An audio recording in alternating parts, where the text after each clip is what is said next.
Les pérégrinations d'Annabelle. Dans les pérégrinations d'Annabelle, j'ai le plaisir d'accueillir aujourd'hui Jessica. Bonjour Jessica. Bonjour Annabelle. Alors, je suis ravie donc de t'interviewer pour ce podcast et pour que tu puisses nous expliquer ta pratique qui est la sophrologie naturelle. Alors, je suis assez curieuse en fait de savoir, parce que la sophrologie, j'en ai une petite idée. Mais voilà, de voir en fait quelle est toi ta vision et ton approche en associant voilà, ces deux mots, sophrologie naturelle. Est-ce que tu veux bien nous expliquer un petit peu? Oui. Tout d'abord, la sophrologie, c'est une méthode douce où on pratique des respirations, de la relaxation et des visualisations. Donc, on s'en sert surtout par les exercices de respiration associés avec des contractions musculaires pour arriver notamment à apaiser les états de stress et les tensions. Et le côté naturel, c'est plus l'association aussi de tout ce qui est les méthodes de naturopathie. Ça peut aller, oui, voilà, de l'usage des tisanes, à des conseils aussi pour faire des petits changements alimentaires, etc. Des petites choses toutes simples à mettre en place qui restent naturelles. Est-ce qu'on pourrait parler d'hygiène de vie? Parce que c'est souvent un terme qu'on emploie en naturopathie de changer en fait son hygiène de vie comme ça sur différents domaines. C'est exactement ça. D'accord. Euh, et alors, comment tu associes les deux dans Par exemple, si je viens te voir en consultation. Déjà, alors, tiens, déjà, pour quelles raisons on peut venir te consulter? Est-ce qu'il faut forcément qu'on ait un souci, un tracas, par exemple du stress ou d'autres soucis dans notre quotidien? Ou est-ce qu'on peut venir te consulter juste comme ça pour découvrir ou pour faire un point? Ça peut être juste comme ça pour le bien-être, mais c'est vrai que les personnes souvent viennent pour résoudre une problématique. Ça peut être le stress, le sommeil, Hmm. l'arrêt du tabac aussi. Ah oui, Voilà, ça peut aller même perdre de poids aussi. C'est pour accompagner en fait un changement dans leur hygiène de vie. Et du coup, il y a un soutien aussi avec la sophrologie pour arriver à faire durer, pérenniser un changement qu'elles souhaitent voir dans leur vie. d'accord. Donc, dans ce que j'entends dans ce que tu dis, la sophrologie viendrait soutenir, mais au départ, tu t'appuierais peut-être plus sur la naturopathie pour accompagner les personnes? C'est d'abord la sophrologie et la naturopathie, ça va être des conseils en supplément si la personne a besoin en fait. Ok, d'accord. Et donc, la sophrologie, oui, c'est ce que tu disais, ça va être des exercices de respiration associés à des mouvements, des contractions. C'est ça. En fait, c'est des petits outils que la personne va pouvoir utiliser au quotidien toute seule. Parce que l'objectif, c'est qu'elle puisse être autonome en fait dans la gestion de sa problématique. Donc, ces Mhm. petits exercices qu'on appelle relaxation dynamique, qui vont être des contractions musculaires avec des rétentions de souffle. Et ensuite, il y a la partie visualisation. Là, on accompagne par la visualisation, le changement souhaité par la personne. Il y a Mhm. toujours une intention, en fait, dans les exercices et la visualisation. Ah, c'est intéressant. Et alors, cette intention, c'est la personne qui la pose d'elle-même ou est-ce que tu vas l'accompagner? Parce que c'est peut-être pas toujours évident, en fait, de poser une intention. La personne, quand elle vient, souvent, elle a une première intention de départ. Donc, on part de cette intention-là, mais ça peut évoluer, ça arrive assez souvent qu'en cours de séance, ça évolue. On voit que l'intention de départ, elle peut être adaptée, en fait, à un besoin ou un changement plus profond, en fait. Mhm. Oui, dans l'accompagnement que tu vas avoir avec eux, tu vas peut-être pouvoir éventuellement descendre à quelque chose de plus en profondeur par rapport à l'intention de départ qui était peut-être plus superficielle. C'est ça. Et alors, dans les intentions, je ne sais pas si c'est ton cas, hein, mais je sais que, tu vois, par exemple, en développement personnel, quand on parle d'intentions, on fait attention de les formuler toujours à la première personne et dans quelque chose de positif, hein, et non pas dans la négativité, par exemple, non pas je ne veux plus ça, mais plutôt je désire ou je souhaite. Est-ce que dans les formulations d'intention que tu as avec les personnes que tu accompagnes, la manière de formuler l'intention est importante ou pas forcément? Ça se joue pas à ce niveau-là. Si, parce que je vais me servir aussi du développement personnel. Donc, si c'est positif, c'est plus encourageant et moteur aussi pour la personne. Et on va essayer d'être un peu smart, de faire un Hmm. objectif réalisable Ouais. Et voilà, si on, par exemple, si on dit pour de la perte de poids, on va dire, bah, je veux avoir perdu 5 kilos dans un mois. Mhm. Ouais, qu'il soit atteignable et réaliste en fait. Oui, Ouais, c'est ça, parce que parfois on peut avoir tendance à se fixer des objectifs qui sont tout de suite très très grands et on oublie les étapes éventuellement intermédiaires. Et donc on a du mal à réaliser nos objectifs avec des choses qui sont un peu inatteignables et qui amènent au découragement. Alors que là, tu les ramènes à quelque chose qui puisse être réaliste et atteignable. c'est ça, de plus simple. Et ça n'empêche pas de réajuster après sur le chemin, en fait, de la personne. Hmm. Peut-être finalement, moi j'ai vu sur les pertes de poids, c'était pas forcément l'intention première était la perte de poids, mais derrière, on peut découvrir que c'était accepter son corps tel qu'il est et l'aimer tel qu'il est. Ah, c'est intéressant. Oui, oui, parce que c'est voilà, c'est un peu l'arbre qui peut cacher la forêt, en fait. C'est que parfois, on va focaliser sur quelque chose qu'on croit être la problématique, alors que ça se joue plus. Bah oui, c'est plus profond, en fait. Et là, c'est juste ce qu'on disait tout à l'heure, c'est plus superficiel. Donc, c'est bien, parce que donc, grâce à ton accompagnement, tu amènes aussi la personne à prendre conscience de ce qui est sous-jacent, de ce qu'il y a, par exemple, sous, par exemple, la prise de poids ou quelque chose qui est une problématique qui est plus importante pour elle. Oui, c'est ça. La personne à se redécouvrir en fait au plus profond d'elle-même. Et ça, tu le fais grâce à la sophrologie.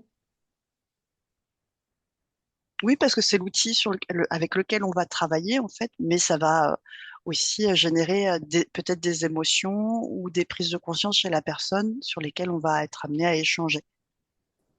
D'accord. Et alors ça serait plutôt dans les exercices de visualisation, j'imagine que ça va ressortir. C'est pas forcément sur... ou est-ce que ça peut déjà ressortir ces prises de conscience et ces émotions dans les exercices dont tu parlais tout à l'heure là, de relaxation un peu dynamique? Bah, les deux sont associés parce que la relaxation dynamique va permettre en fait de déconnecter un peu le corps et l'esprit en fait pour qu'il soit plus ouvert aussi à la visualisation derrière. Hmm. Ok. Ça aide au lâcher prise. Ouais, c'est ce que j'entends. Là, j'imaginais la première chose qui me venait, c'était lâcher le mental, qui peut C'est être ça. contrôlant. Et en même temps, ça enlève la première couche de tension qu'il peut y avoir dans le corps. Hmm. Et ouais, et la tension dans le corps qui peut être corrélée au contrôle en fait du mental. Oui, le but, Et- c'est ça, c'est de chanter un petit peu le mental. ouais. Il se met en stand-by et du coup, on est plus ouvert à tout ce qui peut être dit pendant la visualisation et amène la personne sur l'intention qu'elle avait. Mhm. Ok, d'accord, ouais, je me représente mieux le processus. Et après, en fait, au niveau de, oui, c'est ça, au niveau de ce qui va ressortir de la personne et à la fois dans ce processus et puis de ce que toi tu ressens, tu peux, dans ces cas-là, amener des conseils par rapport à son hygiène de vie. Oui, si la personne le souhaite, oui, on peut partir sur des conseils aussi d'hygiène de vie. Hmm. Donc comme ça peut être assez complémentaire parce que déjà, il y a une forme d'autonomisation parce qu'elle va refaire ces exercices-là chez elle, hein. C'est le principe de la sophrologie, qu'elle puisse les refaire Exactement. régulièrement et en l'associant en plus avec des petits changements en fait au niveau de son hygiène de vie. Oui, on peut amener des petites routines ou juste, voilà, ça, une nouvelle habitude qu'on va mettre en place, hein, qui amène la personne à aller un peu plus loin sur l'objectif qu'elle s'est fixé au départ. D'accord. Tu aurais un exemple là, par exemple, soit de changement de routine ou d'habitude que tu pourrais mettre en place pour justement que la personne atteigne en fait son objectif, pour que ça la soutienne dans l'atteinte de son objectif? Si tu avais ouais, un exemple de situation pour qu'on se représente mieux, je pense, pour les personnes qui vont nous écouter, pour qu'elles puissent voir un petit peu en quoi ça consiste. Je sais pas, bah, par exemple, en janvier, c'est le dry January où on essaye de, par exemple, de plus boire. Si la personne, elle se dit, ah, je vais profiter de cette occasion-là, ça peut être essayer des nouvelles boissons comme le kéfir, le kombucha. Et c'est une nouvelle petite routine qu'on met en place. Ça ne veut pas dire que la personne, elle boira plus d'alcool à l'apéritif par la suite, mais voilà, de temps en temps, remplacer, c'est ça, la boisson par un kéfir, un kombucha. Essayer le lait végétal aussi, ça peut être ça, pour remplacer les produits laitiers. Mhm. Ça, une fois par semaine, faire un plat végétarien ou vegan. C'est des petits changements, en fait, hein. D'accord.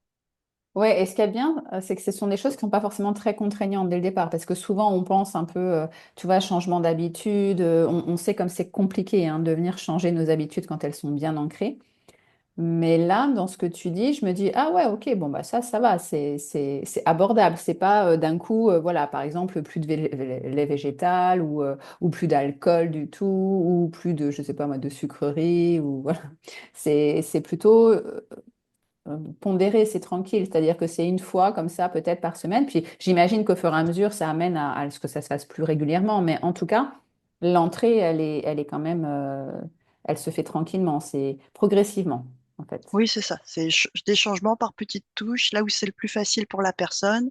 Et puis, si elle voit les bienfaits, elle a envie de continuer et peut-être d'ajouter une nouvelle habitude plus tard.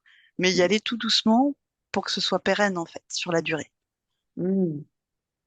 Et oui, et parce qu'en plus, comme ça, en effet, comme tu dis, tu vas voir le bienfait, donc tu vas être motivé et tu vas avoir envie de continuer. Alors que quand on part sur quelque chose de très difficile et très restrictif, ça devient contraignant et généralement, ça tient pas, en fait. Parce que là, Oui. on voit pas forcément. Ouais. Et que la personne garde du plaisir, en fait, dans cette nouvelle habitude. Ouais. Que voilà, de temps en temps, si elle a envie de craquer sur un carré de chocolat ou un petit verre d'alcool, c'est pas grave. Mm. Le reste du temps, elle va continuer sa routine, mais de temps en temps, un petit écart, c'est pas embêtant. Oui. Ouais, c'est ça. C'est pas se priver, en fait. C'est juste réguler. Oui, c'est ça. Garder le plaisir. Après, quand on fait une soirée avec les amis, ben, garder le plaisir aussi de ces moments-là et Mm. de pouvoir un petit peu lâcher prise sur les nouvelles habitudes qu'on peut mettre en place à côté, hein. Ouais. Et oui, parce qu'il y a aussi tout le côté social. C'est vrai que quand on commence à mettre en place des nouvelles habitudes, bah, parfois ça peut être compliqué de retrouver, voilà, par exemple, des amis, d'avoir une soirée, parce que bah, le changement fait que si on s'interdit, moi, je ne sais pas, de manger quelque chose ou de boire quelque chose, ça peut être aussi un frein hein, dans les relations sociales. Donc là, ce qui est bien, c'est que ça permet de continuer à voilà, avoir ce pan de notre vie qui est quand même assez important, tout en modifiant progressivement notre hygiène de vie pour atteindre nos objectifs. Oui. Et quand les amis viennent chez nous, on peut aussi amener des petites touches de changement pour leur faire découvrir aussi de nouvelles habitudes. Et ça peut être motivant aussi pour l'entourage, des fois, de se dire, ah oui, finalement, c'est vegan, mais c'est bon. Ah, c'est étonnant, mais c'est bon, oui. Et oui, comme ça, tu peux faire découvrir à d'autres. Parce que parfois, il y a pas mal en effet, d'idées préconçues, donc ça peut permettre de casser un peu comme ça les préjugés. Oui, Ouais. sans obliger les autres à adhérer, mais voilà, alors se dire, ah bah tiens, goûte. Mm. Oui, oui, tout à fait.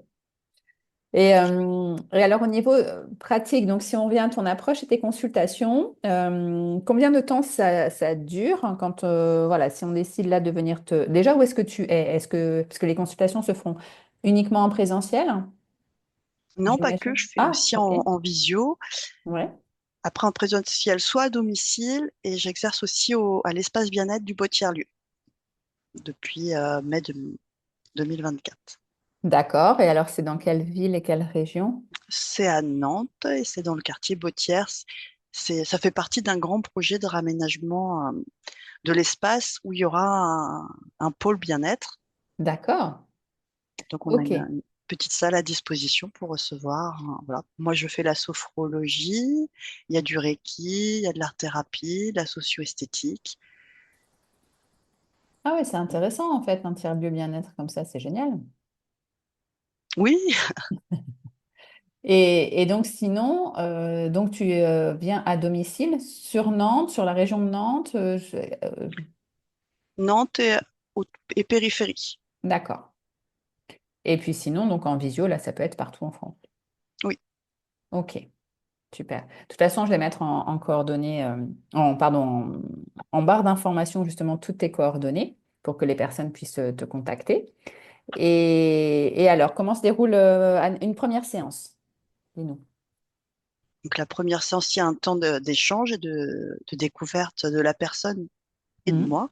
Mhm.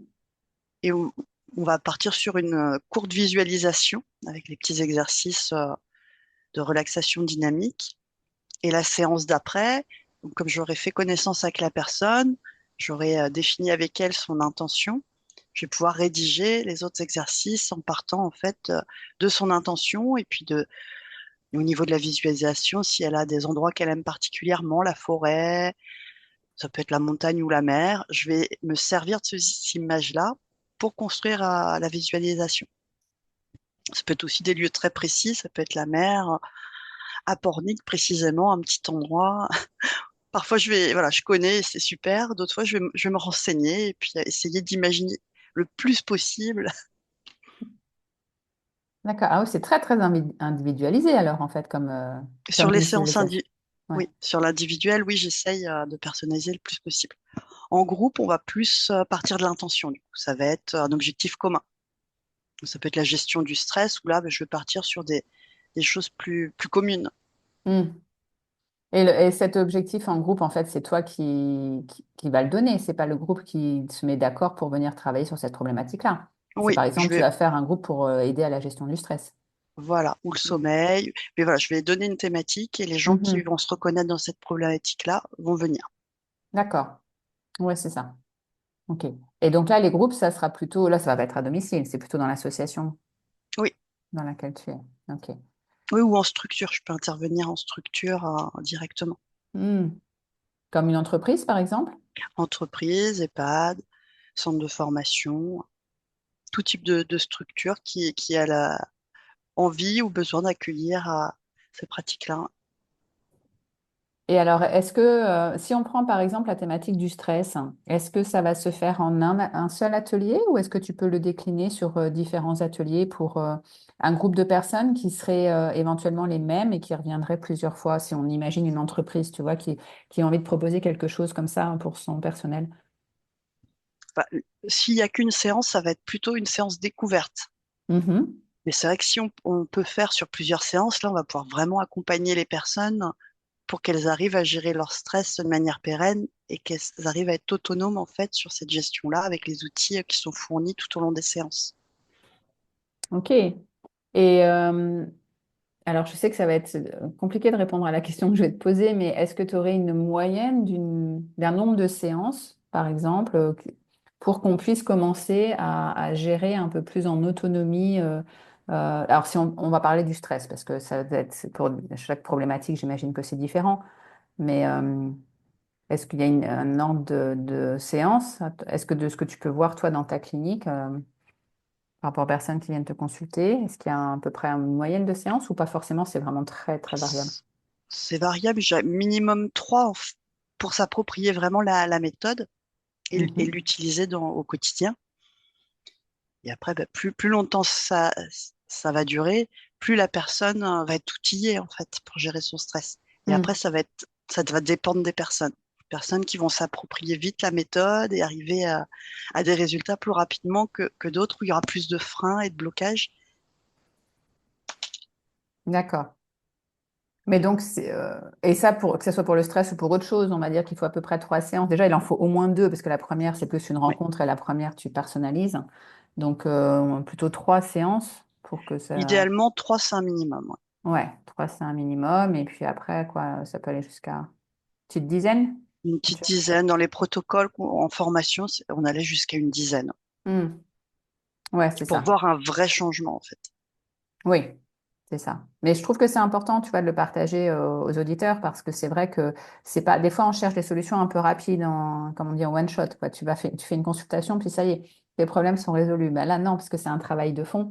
Donc, c'est bien aussi que, voilà, ils aient en tête que pour ce travail puisse être bénéfique et en effet, comme tu dis, pérenne, que ça, c'est plutôt, on va dire, aux alentours d'une dizaine de séances, si on veut vraiment pouvoir être outillé pour l'exploiter par la suite. Oui, et que la personne voilà, pratique aussi en dehors des séances, qu'elle Hmm. s'approprie vraiment les outils. Pour ça, je me sers beaucoup de la respiration aussi, type cohérence cardiaque, qui est un petit Mhm. outil qui est assez simple à mettre en place au quotidien. Ouais. Oui, ça demande un investissement en fait, hein. On ne fait pas que venir te voir, hein. Il faut aussi, en dehors des séances, bah voilà, faire les exercices la cohérence cardiaque, peut-être des exercices de visualisation aussi.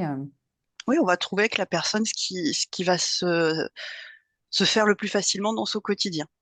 Mhm. On va expérimenter, puis des fois, ça, voilà, la personne peut dire, ah bah non, là c'est trop long, j'arrive pas à le faire. On va se dire, bah, voilà, un petit exercice de respiration, ça peut être juste 5 minutes à tel moment, juste avant d'aller prendre un petit, à la pause café. Oui, Ouais, on va chercher. c'est ça. Vous allez chercher ensemble le meilleur exercice et le meilleur moment pour pouvoir le faire. C'est ça. Ça peut être s'arrêter, bah, si la personne elle va en transport en commun à son travail, s'arrêter 5 minutes avant l'arrêt du travail et finir le reste du trajet en marchant tranquillement pour juste prendre un temps pour soi en fait. Oui, ouais, je vois. C'est pas toujours facile de, justement, d'apprendre du temps pour soi dans la vie qu'on a, dans la société dans laquelle on vit actuellement. Oui, Où tout va toujours très, très, très, très vite. Et c'est vrai que bah, de réussir à s'arrêter pour prendre du temps pour soi, parfois, c'est pas si facile que ça. non, souvent c'est pour ça que je dis aux personnes, ben, faut se faire un rendez-vous avec soi-même dans son agenda. On met hop, Mm. Mm. pendant 10 minutes, c'est les 10 minutes pour soi. Ouais. Ouais, ouais, hein, mais c'est vrai que c'est dingue, mais on en arrive à ça, en fait, à prendre des rendez-vous pour soi, à Oui, bloquer des plages horaires dans son agenda, mais pour soi, quoi. ça aide. Après, on va faire naturellement. Ouais. Ce sera une nouvelle habitude d'installer et quand il n'y aura pas les 10 minutes, elles vont nous manquer en fait. Mm. Ouais, c'est ça. Et là, il n'y aura plus besoin de les noter dans l'agenda. Ça sera inscrit, en fait, dans, Oui, dans notre fonctionnement. c'est revenir à soi en fait. C'est un apprentissage où on se dit, bah, finalement, aujourd'hui, j'ai besoin de trois fois 10 minutes pour moi parce que c'était une journée où j'étais plus fatiguée, qui était Mm. plus éprouvante. Puis d'autres journées où il n'y aura pas forcément besoin. Mm. Mais c'est juste s'écouter, se dire, ah, Oui, là, j'ai besoin de faire une pause. ouais, c'est ça. C'est tout à fait ça. C'est s'écouter, en fait. Comment est-ce que je suis là? Comment est-ce que ça va? Est-ce que j'ai besoin de faire une pause? Est-ce que c'est OK, je continue?